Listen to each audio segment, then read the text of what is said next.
ফ্যাসিবাদী হাসিনার ব্যক্তিগত প্রতিহিংসার শিকার হয়ে মিথ্যা মামলায় 2018 সালের 8 ফেব্রুয়ারি থেকে 2 বছরের বেশি সময় অন্ধকার কারাগারে আবদ্ধ থাকার সময় উপযুক্ত চিকিৎসার অভাবে দেশনেত্রী দারুণভাবে অসুস্থ হয়ে পড়েন।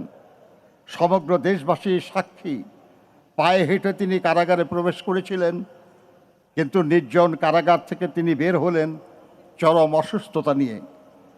দেশ বিদেশের চিকিৎসকদের মতে পরবর্তীতে গৃহবন্দিত্বের 4 বছর তাকে বিদেশে চিকিৎসার সুযোগ না দেওয়ার কারণেই তার অসুস্থতা বৃদ্ধি পেয়েছে এবং তার ফলশ্রুতিতে অবশেষে তাকে মৃত্যুর কাছে হার মানতে হলো এই অপরাজয় নেত্রীর। তাই এই মৃত্যুর দায় থেকে ফ্যাসিবাদী হাসিনা কখনো মুক্তি পাবে না। দলমত নির্বিশেষে সমগ্র দেশবাসীর শ্রদ্ধা, ভালোবাসা ও দোয়া নিয়ে তিনি বিদায় নিচ্ছেন। পেছনে রেখে গেলেন এক মহিষী নারী, এক সংগ্রামী রাজনীতিবিদ, এক দেশপ্রেমিক রাষ্ট্রনায়কের অনন্য কর্মজীবনের উদাহরণ, যা এক অনুসরণীয় দৃষ্টান্ত হয়ে থাকবে ভবিষ্যৎ প্রজন্মের রাজনৈতিক নেতাকর্মীদের জন্য। আরাফাত রহমান কোকো স্বৈরাচারী আওয়ামী লীগ সরকারের রাজনৈতিক প্রতিহিংসার শিকার হয়ে মালয়েশিয়ায় অবস্থানকালে প্রকৃতপক্ষে বিনা চিকিৎসায় 2015 সালের 24শে জানুয়ারি মাত্র 45 বছর বয়সে ইন্তেকাল করেন। তার লাশ যখন ঢাকায় আসে তখন তার মা দেশনেত্রী বেগম খালেদা জিয়াও ছিলেন তার গুলশান অফিসে সেই একই সরকারের প্রতিহিংসার শিকার হয়ে অন্তরীণ। দেশনেত্রীর ব্যক্তিগত জনপ্রিয়তা, সাংগঠনিক সক্ষমতা এবং দেশের স্বার্থে অনমনীয়তা তার রাজনৈতিক প্রতিপক্ষ রাজনৈতিকভাবে মোকাবেলা করতে ব্যর্থ হয়ে তাকে ব্যক্তি শত্রু হিসাবে গণ্য করা শুরু করে। স্বৈরাচারী শেখ হাসিনা, স্বৈরাচারী হোসেন মোহাম্মদ এরশাদ, এমনকি তথাকথিত 1/11 সরকারের সময়ও দেশনেত্রীকে কারারুদ্ধ করা হয়।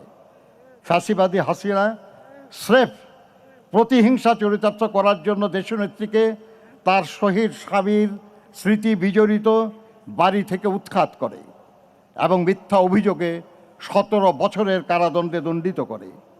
তবুও আধিপত্যবাদী অপরাজনীতির সাথে তিনি আপোষ করেননি মত প্রকাশের স্বাধীনতা কিংবা ভোটাধিকারের প্রশ্নে। ফলে তিনি হয়ে উঠেছিলেন ফ্যাসিস্ট শাসন বিরোধী লড়াইয়ের অনন্ত অনুপ্রেরণা। আজ দেশনেত্রী সব অভিযোগ থেকে মুক্ত হয়ে লক্ষ কোটি মানুষের শ্রদ্ধা ও ভালোবাসায় সিক্ত হয়ে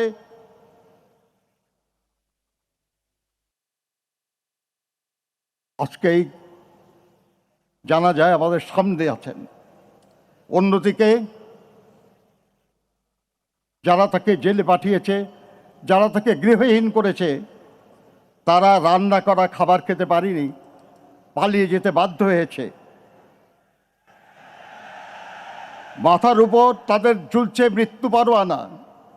এরশাদকে ভোগ করতে হয়েছে দীর্ঘ কারাবাস। 1/11 সরকারের প্রধান ব্যক্তিরাও দেশত্যাগে বাধ্য হয়েছে। মহান মুক্তিযুদ্ধ চলাকালে দেশনেত্রী বেগম খালেদা জিয়া তার 2 শিশুপুত্র সহ 1971 সালের 2রা জুলাই থেকে বিজয় অর্জিত না হওয়া পর্যন্ত পাকিস্তানি বাহিনীর হাতে বন্দি অবস্থায় কাটিয়েছেন। স্বামী স্বাধীনতার ঘোষণা দিয়ে মুক্তিযুদ্ধের সেক্টর এবং ফোর্সেস কমান্ডার হিসেবে দায়িত্ব পালন করেছেন। আর তার ফলস্বরূপ দেশনেত্রী বেগম খালেদা জিয়া তার 2 শিশুপুত্র সহ ছিলেন পাকিস্তানিদের হাতে বন্দী। মহান মুক্তিযুদ্ধে এই পরিবারের অবদান এক অনন্য দৃষ্টান্ত।